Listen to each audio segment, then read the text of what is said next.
Welcome, guys. I think we're embarking into something new here, and I think it's probably a good place to start. Talking about the origins of how we know each other. Where we've come from, where we've gone, because we've all sort of gone different ways. I guess the long and the short of it is that we all worked together in print about 10 or 13 years ago.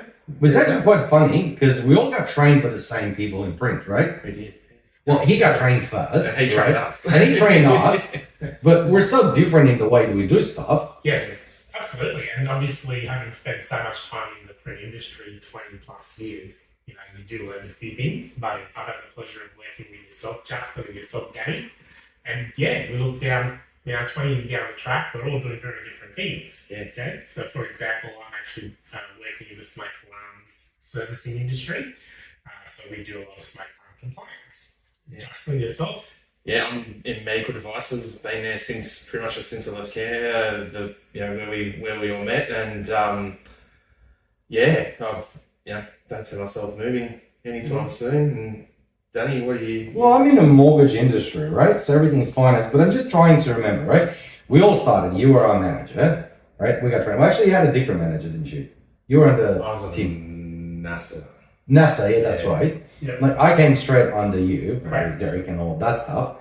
But I remember Peter hammering us about all the stuff that we're doing. Yes. Right? On a daily basis. Hourly No, it's actually quite funny because you ended up in smoke alarms and you've been in print for so long and then Right. just finally moved. Yes. You always wanted to get into medical, right? I got into the finance there straight after we left, but how much stuff that we did there that we still use? Like I remember you used to tell me things and then 10 years later, I'll remind you of the same things. That's true. Yeah, because quite often I forget. No, you know what annoys me the most? He told me something in a joke when we started. Yeah. Right? I had this piece of paper that I was writing things he was telling me. It was like, I think Thursday night or something. We're sitting there in the office. And he said, what you do is you get this book, right? And then you write all your closes in it. And every time you get this good thing or you've done something good and something, you write it in. And then in 10 years' time, you sell that book. And I thought, God, what an idiot. And then 10 years down the track, I'm sitting and goes, man, I wish I've done that. Hence the podcast. Exactly. Right. No, but we had so much stuff that we used to do over there, but so much stuff like you use in medical, like photocopies can't be further apart from medical, but Look, I think there's varying degrees of medical. Obviously, you've got the two streams. As you do in a lot of different industries where you've got, consumable and then capital. And to be honest, the capital side doesn't vary that different. It's still relationship building, long sales process, obviously covering off all, the end-to-end solutions. So there are basics that come across. I did dental devices for a little while where, it was capital and it was identical kind of sales process to print. And funnily enough, even, stuff that, we talked about things that we learned there. Like, I remember Sanjay taught me the higher authority codes, for example. I used to use that all the time in Dead. If I can get this price for you, I'm going to go call my boss. Will you sign on the dotted line? it's actually quite funny you said high authority. Like we've been selling for pretty much the same, because we started at Canberra at the same time. Yeah, we did, yeah. Right? And we got trained by the same person, but I've never used the high authority. Haven't you? Yeah. No, but it's your go-to. Like, my go-to was always order blank. Correct. Yes. That was literally my go-to. Yes. Yeah.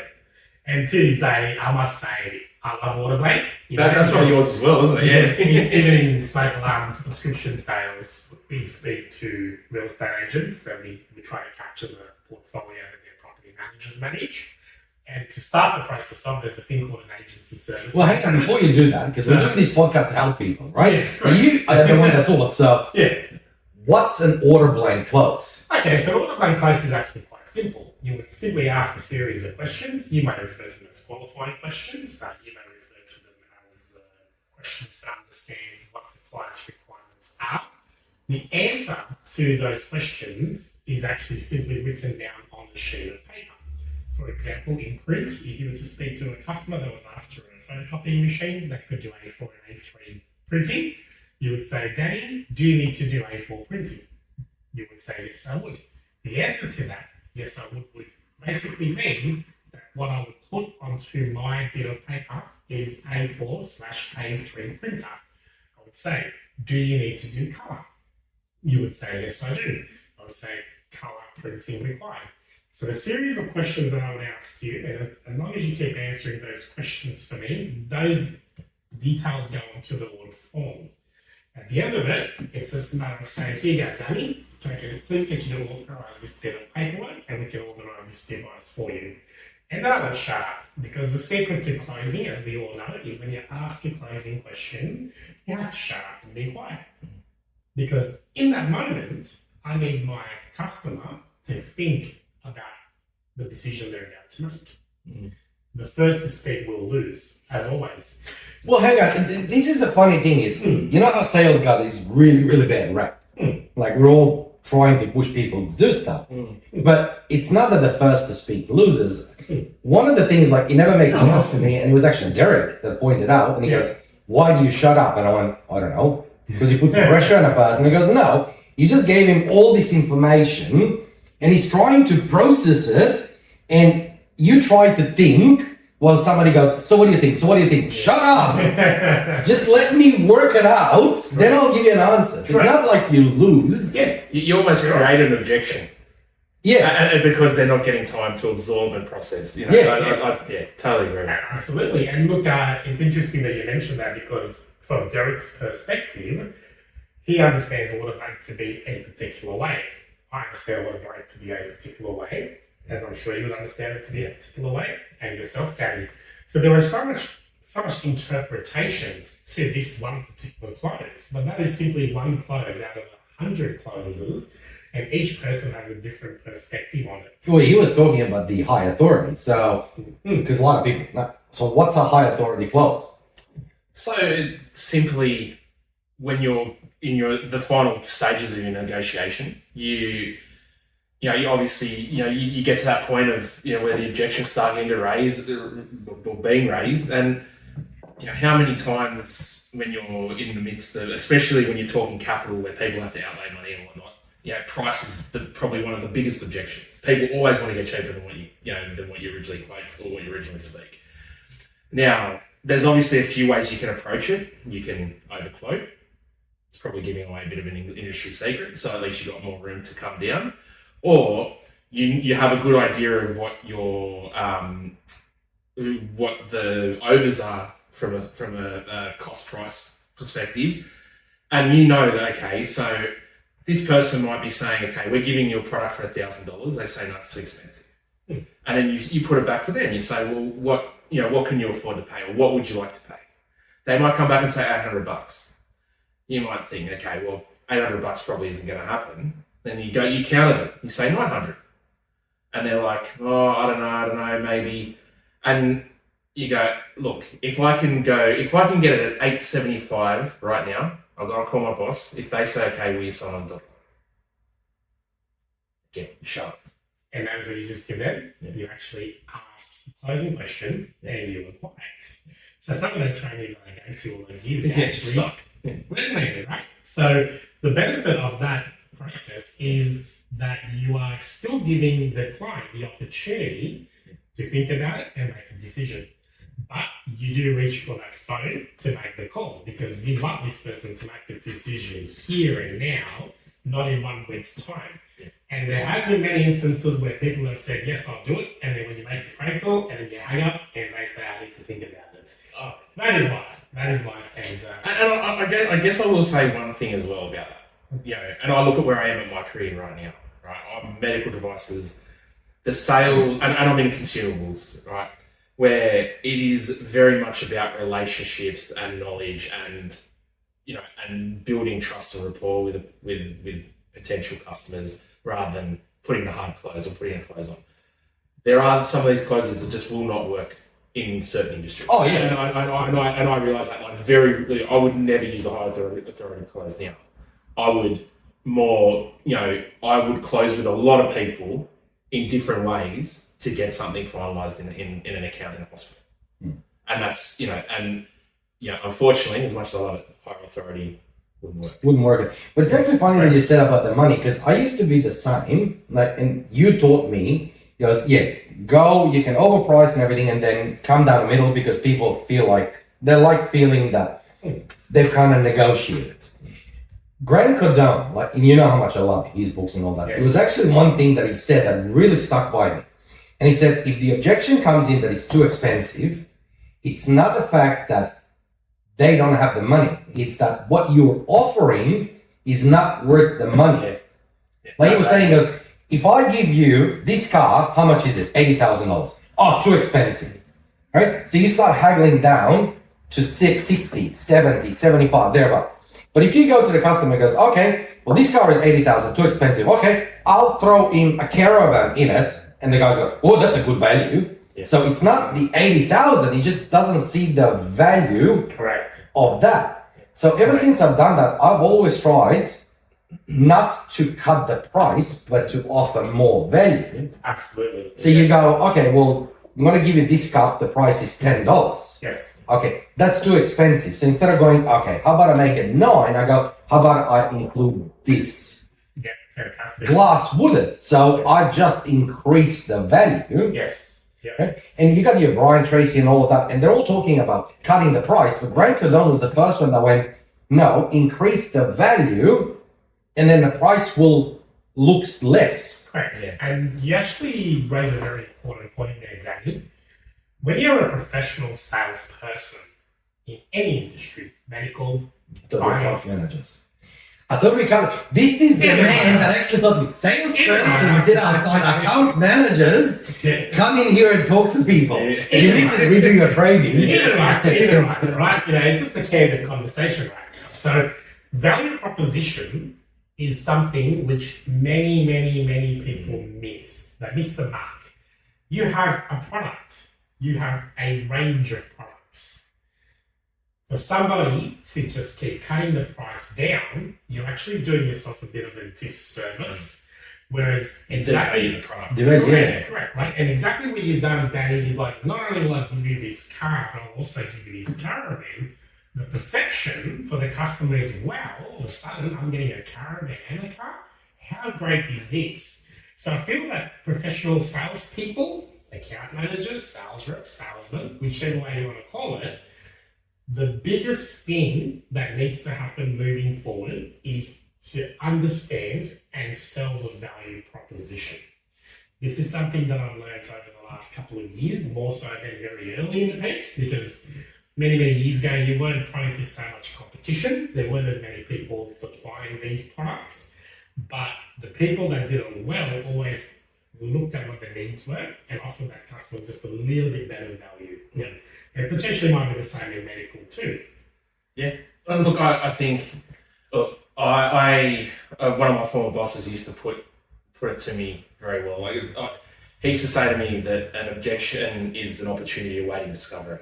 Right. And what that would mean, especially when, price being, and you talked about it, about, building the value in a product and not devaluing by bringing the price down, but adding on. Sometimes you can actually increase the price. Oh, yeah. And add on. And obviously they're willing to pay more because they feel like they're getting more value. Yeah. And that's funnily enough, that's actually something that resonates throughout nearly everything in sales. Yes.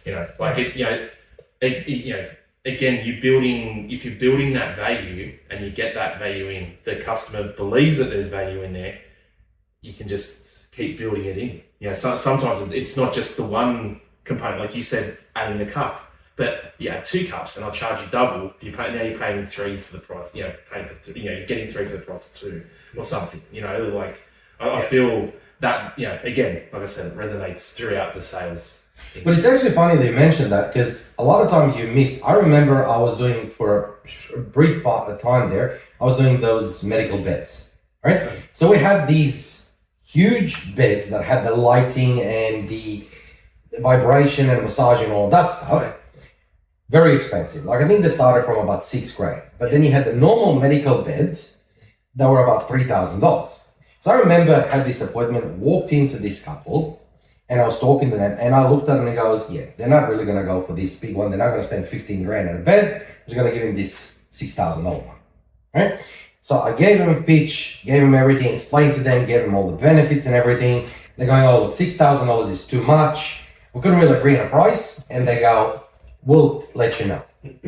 Called a week later, they ended up buying from a competitor the massive bed.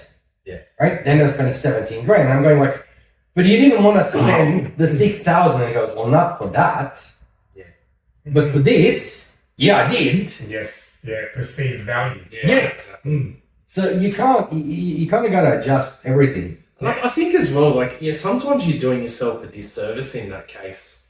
Well, it's something to reflect on anyway. Like, how much value did they see that I brought as part of this sale? Oh, they'll go, yeah. You know what I mean? Like, because you know, obviously, the salesperson who, you know, and nothing, obviously, you know, I know you're a good salesperson, Danny, but yeah, obviously, that salesperson who, you know, sold them the $17,000 bed, you know, they've obviously sold them on the bed and they've seen the value in it. But I would say that, you know, he's probably brought a lot of himself to that. Oh, yeah.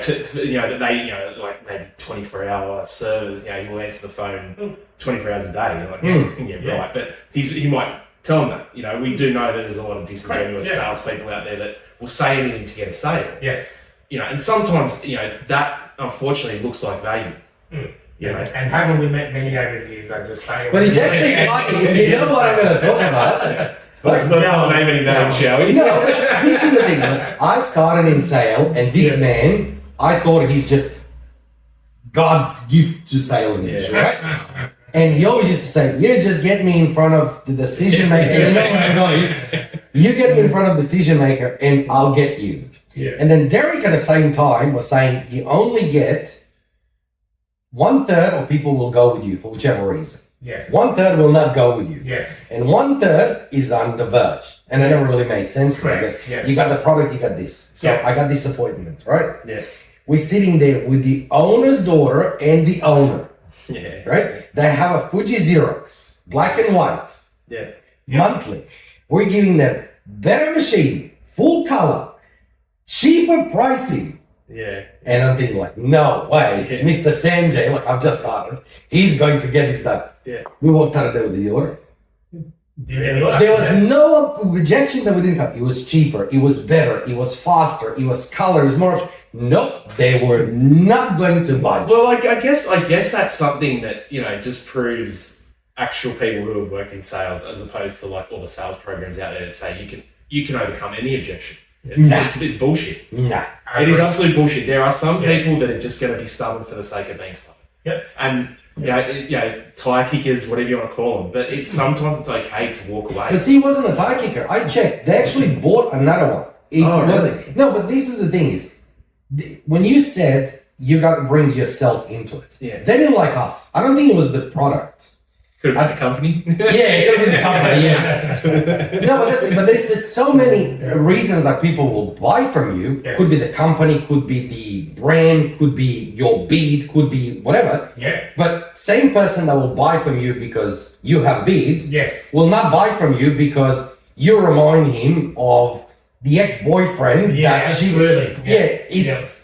Either that or they knew someone that Sanjay had stitched up in maybe she was an ex-girlfriend. I can't remember. Yeah, But the reality is, like, and I was going to like touch on what you said, the 33, right? Okay, so to this day, with my team in Smoke Alarm subscription sales, I talk to them about this all the time.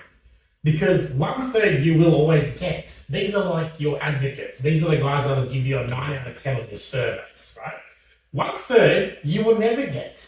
These are those people that are, yeah, we kind of like what you do, but we're just happy with who we have. And, you know, if it ain't broke, don't fix it. You know, they won't like it. It changes as good as a holiday. There are so many analogies you can insert right here. But that 33% that's up for grabs, these are the people that are happy, but they're looking for something more, or maybe they can be influenced into your way of thinking. So in any industry, whether it's smoke alarm sales or finance, medical or print, I feel that this holds a lot of truth in which there's 66% that you want to focus your time and effort on. which is that 1/3 that you'll get and that 1/3 that's up for grabs. That other 1/3 that you're not going to get, the important thing is to try to move away from that or identify these customers early in the piece so you don't have to waste time with them at the start. It doesn't necessarily mean you'll never, ever get them. They could potentially go into a call cycle, and you may call on them in 1 year's time and 2 years' time, because there's changes in companies. People come and go, decision makers change, influences change. People drop the ball and service can suffer as a result of somebody dropping the ball on support or pricing or whatever it might be. But it is very important to focus on that 66%. And I feel that that's another area where a lot of professional salespeople can get it right and have a really high result for their time investment. But getting back to the other parts, sometimes people just won't buy from you for whatever reason. It's actually funny what you just mentioned, salespeople that get into it. Like you've seen, and we've all seen so many people start in sales. And I remember listening to one of the audiobooks, and they said the only easy thing in sales is getting into it. Right? So you've seen more new starters in sales than both of Justin and me put together, because you're training so many. And I remember when we started, there was about another 15 guys started with us. If not more. And they all dropped off. Yeah. Yes. So now, because you got so much experience under your belt, me too, and you two, you got the most. Somebody starting in sales, what's the most important thing for them? I know that the knowledge of everything, and that's very important. But somebody starts today, what's one thing that you would tell him that would make a difference 6 months, a year, 2 years down the track? Look, I feel that the most important thing is to trust yourself. When you go into a new industry, whether it's sales or any industry, right? There's a reason you want to go there, okay? Somebody doesn't just wake up and say, oh, today I think I want to be a photocopier salesman. They've heard stories of people making great money. They might love the technology that is in the print space. They might like the automation and software solutions that are now available. There's something that has attracted them to the role, okay? So the advice that I can give to anybody, whether you're 18 or 65 and you're looking to make a change into something new, you have to back yourself, okay? You're not always going to get 100% of the questions that you have answered immediately, and sometimes that can cause a little bit of confusion in your mind. But not everybody needs to learn how to do this business 100% perfectly. If you can do it 60 or 70 or 80% the way there, and there are lots of supporting processes and teams and people that will help you get the rest of the way. So my biggest advice will be if you want to go this direction and you commit to something, back yourself and let this come to you. That's what I would suggest to anyone that's new and trying to get into any industry. What about you? What do you think is the most important? Like somebody starting today, Look, one thing that would tell them? To start off, based on what you were saying before, I think, and I think you agree with it in there as well. I think things like product knowledge and, understanding, implementation and stuff like that, I think that is something that you can learn over time. So don't put too much pressure on yourself about that, because you're going to, the longer you stay in the role, you're just going to pick that up organically, unless you're absolutely lazy. And if you've got a good team around you, you've always got something for them. But I think, never be too hard on yourself. Like, you're gonna have failure all through your sales tree. If you're gonna, hopefully get some big deals over the line, you're gonna lose some big deals, and there's gonna be times where it was in your control and out of your control. There's gonna be times you've walked out of a meeting and thought, oh crap, I've missed something there, or I had a chance. Just learn from it. And don't be too hard on yourself, because if you get so snowed under about, oh, I lost that deal, or, I need to make that number or whatever, especially initially coming in without actually, being in front of people, again, if it's brand new, if you're 18 or something like that, you've got to work into that, so it's like, okay, learn from each situation. And the other big thing is just don't bullshit people. Salespeople have a really, really bad name as it is, like in a lot of industries. If you can build integrity with your people, you don't need to know anything about sales. I could be a new guy coming in speaking to you guys, and if you hit me with all these questions, the best thing I can say is, look, I'm only new. This is on first day on the job. let me write those questions down and I'm going to get back to you. Because if I tell you something, if I guess and it's wrong, especially in medical, and a patient dies, or the equipment malfunctions or something, they're never going to invite me back in the theatre. They're never going to see me again. And I say that for anyone joining sales industry, just people's bullshit meter are there, and you will get found out. Oh, if not today, you will. Yeah, it will in the future. And I've built some great relationships based on I don't know. Yeah, I have to get back to you. Yeah. Look, generally that's one thing, and is the reason I was actually saying is Tim. Remember Tim? No, you're not a fan. Yeah. But one of the but this is the thing. We did the training and photography. I think you were there. Yeah. Right? And it was telling us all of this. And I remember him saying, unless you believe that we're better than Xerox and Canon and all of that, you're not going to be able to sell this. Yeah. You literally need to believe. And he goes, when you believe, you're going to be so happy about it. Yes. Yeah. Right? It's actually quite funny because we all went different ways. Is that drinking the Kool-Aid? Because sometimes, I don't know. I feel like, and obviously that's obviously important to you, but I also worry that sometimes you get wrapped up in the company chat. The smoke and mirrors. You do. You do. But what I was saying, more of it is you really gotta like some. We all know salesmen that sell stuff that they don't like. Okay.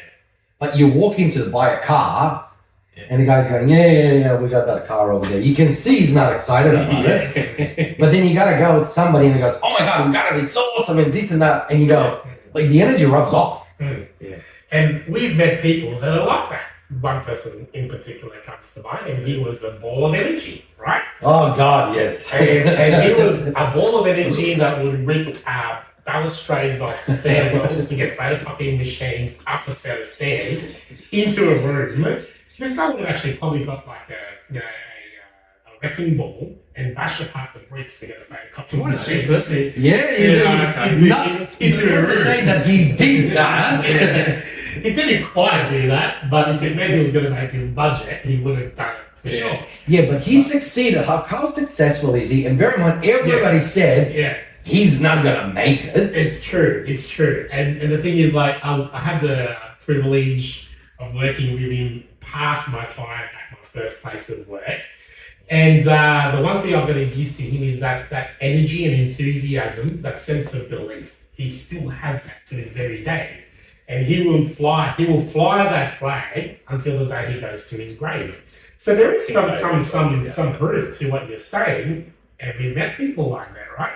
But then again, you're right, because some people do get, wrapped up in the smoke and mirrors. Because you might have a really old school director say, hey, we're the best, and we've got the best service, and we've got the best this, and the best that, and the best this, and many people buy into that story, right? But then you find out, well, maybe that's not quite as perfect as you made out. Or maybe that's not quite as good as what my expectation was, right?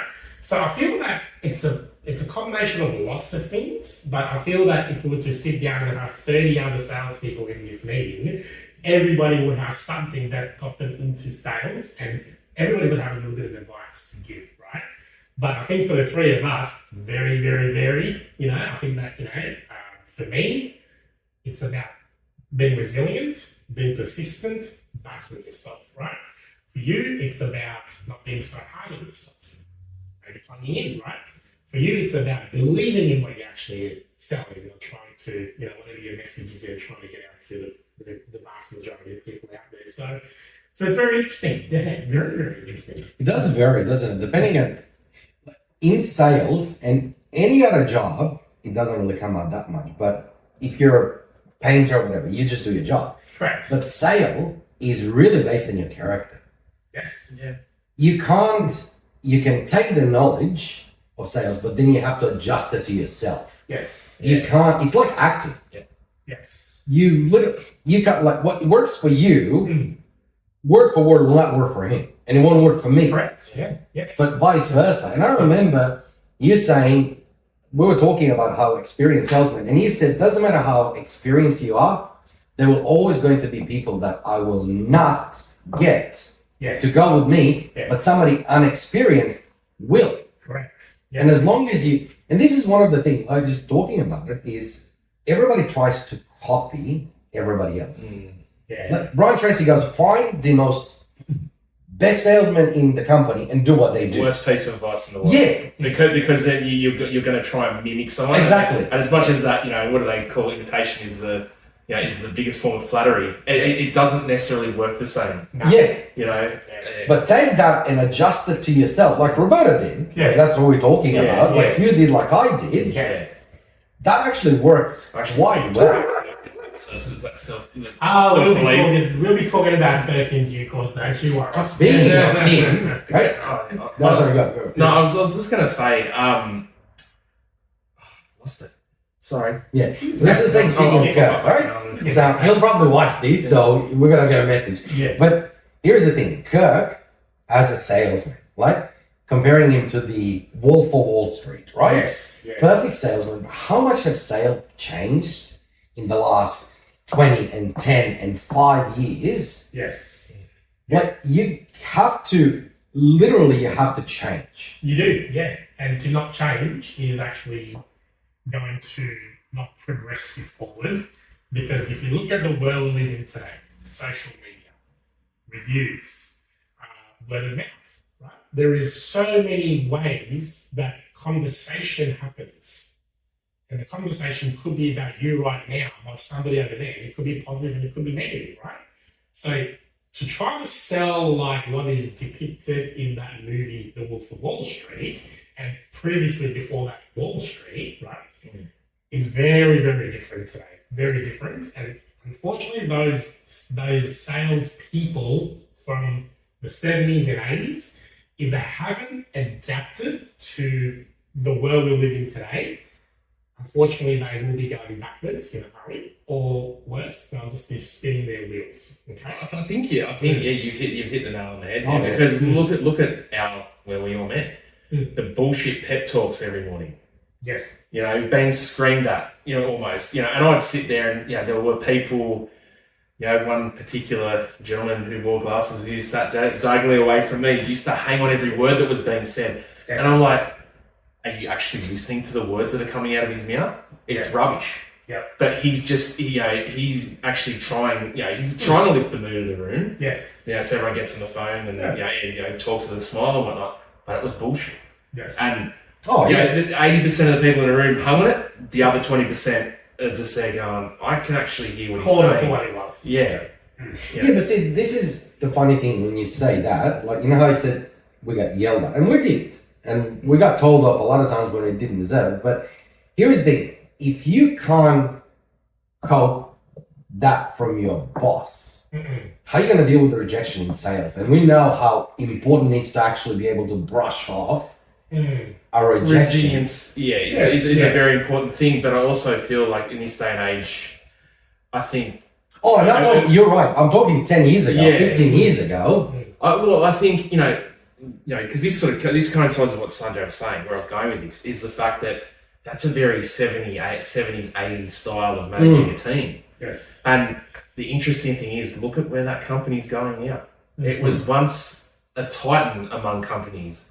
Now, they've got tiny sales force, much smaller turnover, much smaller amount of machines out in the field than what they did when we were there. Yeah, true. And it's because, with all due respect, don't sue me, he hasn't evolved with the time. Correct. And to that person's credit, his business has evolved in a different way, where he now is very much focused on financing.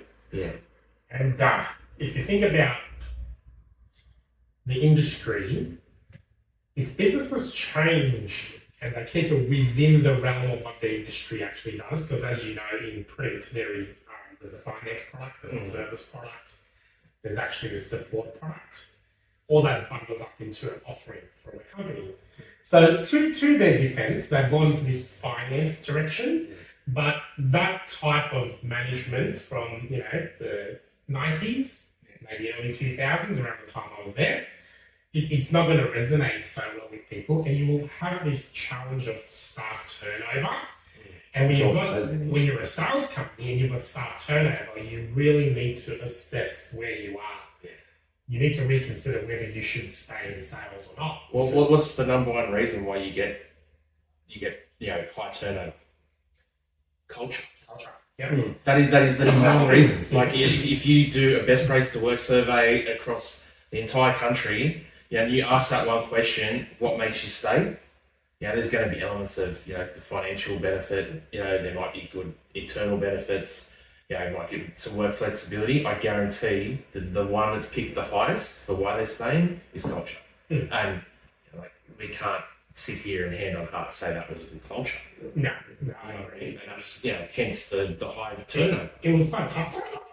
And the thing is, you're dealing with the most versatile things in the world, which is human beings, right? The most variable things in the world. And the message is received in multiple ways. And if somebody has strong skin, or thick skin, should I say, these people will be able to take that on and they'll be able to work with it. But then there's people that have come from abusive backgrounds where potentially they've had mums and dads that have been in abusive situations where somebody barking at you like a bulldog brings back all these horrible memories from the past. So for them, it's actually very uncomfortable. Yeah. And there's something nowadays we hear so much about what happens in the world today. There's this mental illness conversation that's happening. There's all this domestic violence and abuse that happens. But all of this is actually for people that come from many walks of life. And you can't have that blanket approach and expect 90% of your audience to pick it up and say, yeah, this is cool. We're motivated by this conversation. We're going to go out there and now sell $1 million worth of photocopying equipment in a year. When the reality is it's not something that is probably going to yield the result that is wanted. Yeah. So I do agree. I think it's definitely has to change. I think there's been a big shift from IQ to EQ. They call it emotional intelligence, right? Right. Because once upon a time you had stuff going in your life, boss not going to give a crap. Don't bring it to work.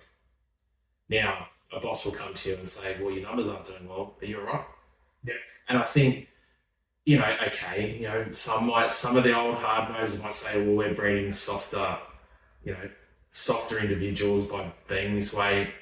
I don't necessarily agree with that. I think you build camaraderie and culture, and if you've got like, there are two aspects. There's many aspects to a good high performing team, but I think if you've got that, that does bore a little bit of competitiveness and whatnot. You build a good team. They're going to be a successful team. Based on those core values of that team, and I think with that shift into being just a little bit more understanding, I think we're going to see. I think I've been in some of the best teams I've ever been in the last 10 years because we've had people from an approach that come from that approach. I think moving into the future, providing it's not too cuddly, I think we're only going to see better sales teams being built, based on that approach. Okay, but here's my question to you, right? Like, me, I've never had a problem with that culture. Yes. Right? Yeah. I've seen the positive and I've seen the negative. Yeah. Right? Here's my question to you. I fully understand what you're saying. Your boss will come to you and he goes, oh, what's wrong? Yeah. So in that aspect, the industry has changed. But one of the reasons I always told salespeople, we need to be very resilient because the customers will rip us apart given the opportunity. So have the customers changed where they're more aware of how to deal with the salespeople, so we are able to do that, or by doing this here and becoming softer, as you say, will hurt us when dealing with customers? No, I think, again, if you're a hardened salesperson,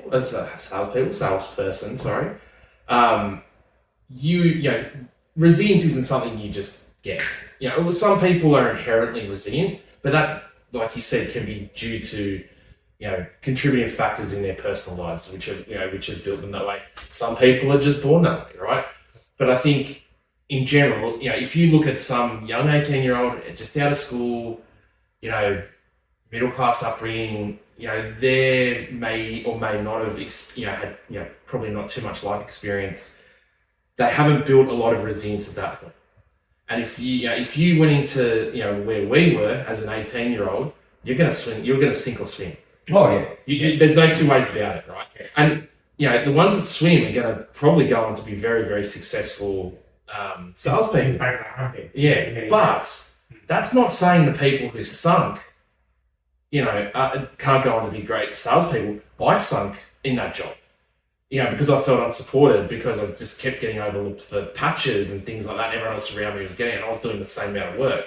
At one time there, I had the most new business on that board. Yeah. And still get overlooked. It's like, well, okay, maybe I'm not making enough noise about myself, but I sunk in that job. But I've gone on to be very successful. I can think of one role since then where I haven't met my budgets, consistently. At the current, I'm on 3 years in a row, well over 100%, like maxing out. If I had have let that experience get me down, I would have never have stayed in sales. Yes. So, okay, it did help me build a bit of resilience, but I think I could have flourished there with the right support and, just a little bit more of, okay, how can we help you succeed? Right. Because that helps the company succeed. And that's my approach, like moving into people management now.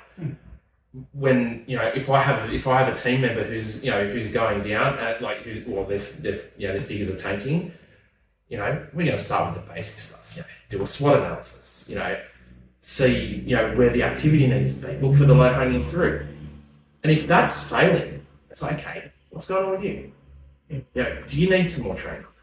Do you need to spend some more time with me in the field, or give them the chance to get themselves out of the quicksand, and because then if they don't, obviously then there's more conversations that need to be had. But I feel again, if you give them the right leg up, that person could flourish. And it gets back to this very common analogy that is used in sales, and that is put your best jockey on your best horse. So for those that understand what that analogy means, it's if you understand horse racing, if you have the very best horse that is going up against 20 or 30 other horses, and you have the best jockey on that horse, your chances are infinitely better to win that race. But here's the thing. Is it now have the best jockey on the best horse, or is it create more jockeys that can be like the best jockey?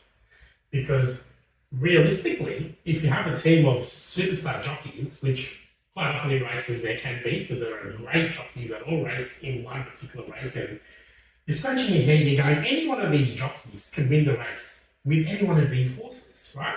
So I think what's important about what you're saying is that you need to have the ability to build a team of incredibly gifted jockeys or incredibly gifted professional salespeople.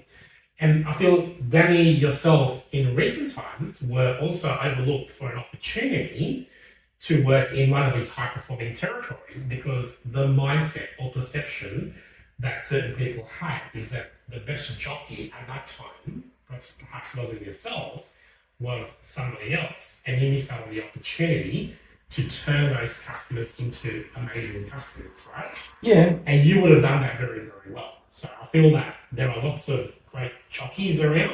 I think there has to be more opportunity, and I totally agree with what you're saying. You need to look at, there's a lot of factors as to why people underperform or overperform, right? And our friend would say, look, give me a new patch. If there's stuff to be done, I'm going to roll it all over. But once that's done, I need another patch with stuff to do to roll those customers over, and so on and so forth, right? So there is so much that we need to uncover in terms of the training part of it, which I feel that lots of organisations these days potentially miss. Like I know our guys miss that. Yeah. There is a funny thing, right? You actually mentioned something on that board, right? Yeah. Right? One of the things that I thought that company has right, and this is one of the things that when you're starting in sales is very, very important, is every time you get a win, like that board, that bell, that chalk, Yes. It meant something. It meant something. Yes. It was a recognition. Yeah. It was the fact that you've done something. And I've seen so many companies bring in a new salespeople. Yes. They have this small achievement in the eyes of these big players. Yes. They don't really get praised. Yeah. They forget that once upon a time, that little achievement for them was huge. Correct. So how important is when you're starting off in sales, but not even when you're starting, when you're saying you're kind of trying to help somebody in, Yeah. to celebrate that little achievement, like how important that is when you're actually starting or struggling. Oh, recognition is huge. I feel. Paramount. Yeah. Paramount. Yeah, look, I think we've all been for lots of job interviews, right? And like one question that I guarantee we've all been asked in just about every interview is what drives you, or what helps you get out of bed in the morning. And you've got a million different answers to that. You've got I do it for my kids, which is normally one of my ones. Or my family. Yes. Or you do it for the money, you do it for the for the glory. But one response is recognition. It's not uncommon to hear that. I've stayed on interviews where recognition is what drives a person. They just like, they like the prowess. Yes. I know with my work, we have an ANZ Teams chat, which is just going all the time, even on weekends. People are posting stuff and whatnot. Every boss is encouraged to tell their product specialists, if you have a win, put it up there. So the whole of the business unit can see it. Yes. And what happens from that? People are liking it. People go, oh, congratulations, Danny. Congratulations, Sanjay. Yes. And not only, again, does that build that camaraderie, yes, and I touched on before about that, but it gives you that recognition. Like, people are going, okay, wow. And then that, that builds on beyond that. You have people calling you. How did you do it? Yes. What did you do? Yep. And next minute, they might, it gets back to the bosses and you're having a conference or a sales meeting and they say, okay, do a best practice. Get up and talk your story through. And that in itself is recognition. Yes. It's huge. Yeah. You always see, whenever I see people doing that, irrespective of whether they've said it is a main driver for them, Yep. every time I see someone at work do a best practice story, they're always up with a massive smile on their faces. Yes. Yeah. They're grinning from ear to ear. They're just so stoked to be telling their story. And how infectious is that? Yeah, and everyone buys into it. Justin, I'm looking at you right now, and I've got a smile. Yes. And Because you're not talking about something that somebody had told. Yeah, it's what you just, did. It's you get into that emotional state. Yes. You remember doing that, Yeah. and it's contagious. And It is. you've had some amazing wins, Danny. We won't mention customer names because we're not technically allowed to, but when we get some of those wins, you would come back with this grin on your face, like a Cheshire. Oh, yeah. Right? And I would be like, I'm right there with you on that journey, man. Even though I wasn't right next to you when that happened. Yeah. But then to have a team, which I did have at one stage, of 6 Cheshire cats with smiles ear to ear. Yes. And I was there going, how good is this? Because as a sales manager, that is validation that my team are actually doing really well. And as a team, collectively, we look at all other teams and we're like, well, what did you guys do this month, right? We'll tell you what we did, but not right now because we're trying to be competitive here, right? But the idea of it was just such a great feeling, a vibe, a buzz, when everybody in the team was super high performance and all had great wins. Talking about that, I actually just realized something. It's really one of the things. Okay, we're talking about the culture at Ken, right? So, don't get sued. No, but it's Beat that out. That's what No, but talking about a culture, right? Yes, it was a toxic culture at certain things. But remember Friday nights. Yes. Remember all the times. Just talking with all the sales guys, listening to the stories, the wins, the losses, and all that. That doesn't really happen these days No. in a lot of industry. I was talking to Gordy the other day, right? Now, I work from home. We don't have a team. Yeah.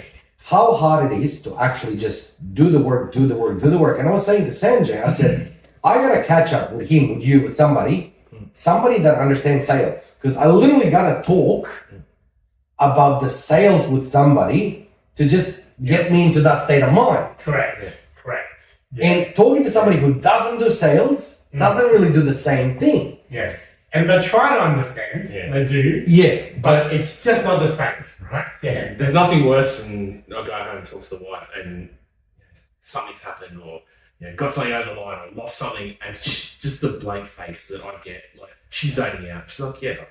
No. I can tell it's just going at 1,000,000 miles an hour, and I'll go, No, the thing is, we always have all these clauses, right? Like we can name 1,000,000 of them. Yeah. But I remember you do all this pitch and everything, and you use a magic wand. I actually did a magic wand with my kid the other time. Yeah, good that. Right? Yeah. Now, magic wand close, as you guys know, some people won't know, is you go, well, so I said to my kids, I said, okay, Nikki, so if you have a magic wand and all of this could change, I use it in soccer, and you wave it and it changes to what you want, you tell me how you imagine this. Which basically gives you all the objections. It goes, well, I want this and I want that, I want that. Gives you exactly what they want. Yes. Right? Right. Now, I can sit with you and it goes, I just did a magic wand close, and you go, oh, awesome. I do like this. And I can say it to Gogi, he's going to go, you did what? But you do need, like all the salespeople do need to hang around with other salespeople. Yeah. Like we've known each other, we got common interests. You guys are doing the DJ and all Yes. that. But every time we sit down, it always goes back to the sales. And this is the importance of what Justin mentioned, the culture, right? The culture of a high-performing sales team is that they're all right there with you on your journey. And when you speak with them, they get it 100% of the time, right? You say magic wand, I'm like, how good is this, right? Even the person that trained us all would be like, tell me about it, how good is this, right? Because you know when there's a professional salesperson, and I use professional salesperson, it's the right thing to use these days. Can't use salesmen, because there are sales women too, right? So professional salespeople, he would be, tell me about it, how did you do it? And then all of a sudden, like, this guy would be right there on the journey with you, right? And what was the thing he used to say? When you got an order in your bag, all the lights were green. Yeah. Now, it's a Friday afternoon, you're just sitting there, you've got the radio on, if you've got an order in your bag, there's no greater feeling, right? But to share that, you have to have somebody else that has lived it. And potentially our partners may not have lived that experience, because this is very much like an old school type experience in many ways. But I do 100% agree. You have to celebrate the wins, and you have to speak with peers that understand, because for you that's also like a way to just exert all that pent up energy that you have because you just got a great win, and I want to share that with you. And also, if I'm not having such a great week or a great day, or somebody said no to me, one of this 33% that do not want to do business with me, that conversation for 1 minute is going to give me the motivation on Monday to get up and say, hey, I love this. I want to feel what Danny felt on Friday this week. Yeah. And this is the importance of having the team, and this is the importance of having the culture, and this is the importance of, doing this the best way you can, right? And enjoying it with others and sharing the moments, right? So I 100% agree. Like, I think that was the best. I think that's actually a really, really, really good thing, like what you touched on there, because there's a whole psychology piece behind that, right? It's like, say you start your gym regime. Get up in the morning, you go to the gym, you feel good. You do that for a few weeks, but then you get up in the morning, you go, I don't want to go to the gym today. And then you don't go. You might get up and go to the gym tomorrow, but then the day after you won't go. Repeat the process. And it slowly dwindles down. And you're there, you're going, I need to go to the gym. I'm too tired. Yeah. The psychology piece behind this, and what I think this this sort of aligns with what you're saying, because when you're down, you can tend to be demotivated and lethargic and whatnot in your sales process, right? Is that one way to defeat that feeling of tiredness before you go to the gym is think about how good you feel when you finish the gym. because what you're doing is talking to your, because your logical and emotional brain don't feel the same way, or don't communicate the same way. They don't, one's communicates on emotion, Yes. on how you're feeling. The other one communicates with The right logic and the left hand. and saying, well, I've got to go to the gym. I don't feel like it. Right? So they don't align, right? If you say to your logical brain, think about how you feel when you've gone to the gym. All of a sudden, your emotional brain kicks in and goes, yeah, it feels great. So you get up and go. And I think that aligns very well with what you're saying, that if you're having a shit week and you talk to someone who's just had a good week, you go, oh, okay, maybe I've been a bit lazy this week, but look at how I want to feel like that. Yes. So it's like almost like a renewed motivation Yes. by sharing that story. Yes. And I think that you might not realise that's what you're doing, but that's like the importance of actually makes a doing huge that. difference. Yeah. Like obviously, you don't want someone to pull loading on you, but we're salespeople, of course we're going to play a bit. Yes. But yeah. you should feel like you want to earn that right to gloat as well. Yes. A little bit.